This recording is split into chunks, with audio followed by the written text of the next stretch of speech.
2026大酒分享啊，嚟到第3張啦。今次係來自於 Signatory 嘅 Clynelish 26同28。先喺呢度咧，同大家去科普少少嚇。Clynelish 咧，其實95、96年咧係有一批雪梨桶單桶嘅原酒咧，係喺聖弗力呢一間裝瓶廠嗰度嘅。咁啊，後邊邊個去裝佢，然後令到佢發揚光大咧？第一個就係 Nectar。咁當時佢就出咗一支叫做 Daily Drum， 簡稱叫 DD25。然後呢支酒咧就一鳴驚人啦！哇！呢個世界原來有啲咁撚抵又咁撚好飲嘅酒。LMDW 咧就又出咗一支25嘅96嘅雪梨，哇！又好正噃咁樣。聖弗力見到，哇！你哋班友嚟我個倉嗰度揀咁多好嘢酒，個勢你哋打開咗，係時候到我接力咯喎！開始陸陸續續出嚟啦。讀一個數據俾大家聽先。26年呢支1996年蒸餾，2023年裝嘅 Oloroso Sherry Bock 53.4度，總數567支。Whisky Base 係去到90.44分，而且有158個人投過票。係 Clynelish 28年1995年蒸餾，2024年裝進 Oloroso Sherry Bock 53.5度，哇！呢支誇張啊，447支，唔見咗120支，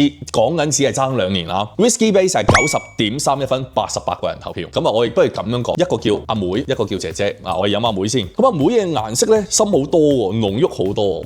好，哇，好靚喎！我寫酒評㗎嚇，當時花咗2個幾鐘。牛奶朱古力上面咧係擺咗一瓣嘅玫瑰花，哇！啲花香調好靚，啲蠟質調咧係經過多年嘅熟成之後咧好絲滑。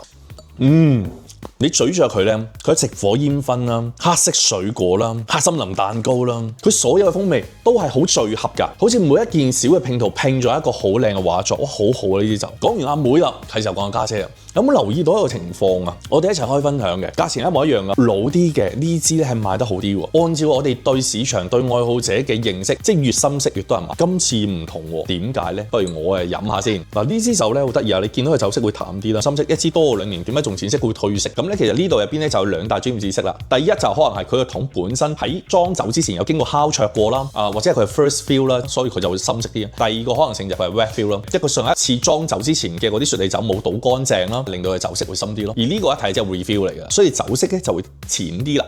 哇，明顯係食桶深啲喎，但係佢好柔和喎。佢同佢最大分別係乜嘢咧？佢玫瑰花香調會比起佢更加濃郁嘅喎，唔單調嘅。佢入邊有肉桂啦、榛子啦、杏仁啦，好多堅果啊。佢入邊仲有啲油脂感，啲油脂感係咩？啲橄欖油啊。佢個雪梨桶入邊嘅鹹味同酒液嘅甜味有一個好好嘅混合。桂花啊、玫瑰啊，哇，好靚好靚好靚！我一飲完啲蠟質感啊，佢會提你嘅。我係一支 Clynelish 嚟嘅，所以我寫咗一句説話：這該死的蠟質調真的很棒。